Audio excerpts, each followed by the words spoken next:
سر سلسلہ ملامتیہ، کہیں بزرگ گزرے ہیں، شاہ حسین گزرے ہیں اور بھی بے شمار، یہ ملامت کی طرف کیوں جاتے ہیں؟ بڑا آڈ لگتا ہے کہ ایک بندہ اس نے ایک ایسا روپ دھار لیا، ایسا رستہ لے لیا جو سماج کے اس پیٹرنز کے اور جو سٹینڈرڈز ہیں، جو پیڈسٹلز بنے ہوئے، جو کے پی آئیز ہیں، ان کے خلاف ہے۔ اتنا مشکل رستہ لینا، اچھا اس کو سر میں چاہوں گا تھوڑا سا ہم دین سے بھی جوڑیں کہ کیا دین میں اور تاریخ اسلام میں اس کی کوئی مثال ملتی ہے؟ نہیں، اسلام کے اندر تو ایسی چیز نہیں ہے سر اصل میں۔ اس سے دینی اقدار کا تعلق نہیں ہے اس سے۔ اچھا ہوتا یہ جیسے میں نے ابھی آپ سے کہا کہ فقیر ہر لمحے ڈرتا رہتا ہے کہ شیطان کوئی سا روپ دھار کے بھی آ کے مجھے بہکا دے گا۔ جیسے آپ ہی کے ساتھ گفتگو میں یا دوسرے ٹی وی پروگرامز میں میں نے ایک عرض کی کہ تکبر بہت قسموں کا ہوتا ہے۔ علم کا تکبر ہے، برا ہے بہت۔ انسان کو اپنے معاشرے میں مقام کا تکبر ہے، انسان کو عزت کا تکبر ہے، دولت کا تکبر ہے۔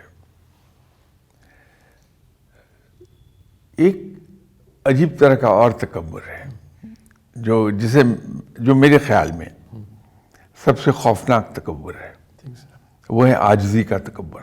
ٹھیک سر، ٹھیک سر، یہ بڑا خوفناک ہے، ٹھیک سر، ٹھیک سر، عاجزی کا تکبر، یہ بہت خوفناک ہے۔ وہ لوگ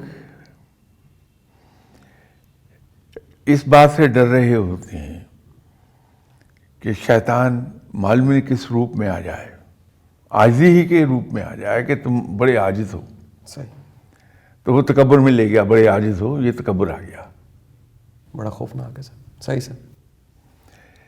تو وہ کرتے کیا ہیں کہ اپنا حلیہ، اپنی حرکتیں، اپنے الفاظ ایسے کر لیں گے جن سے ان کی ذات کی نفی ہوتی ہو۔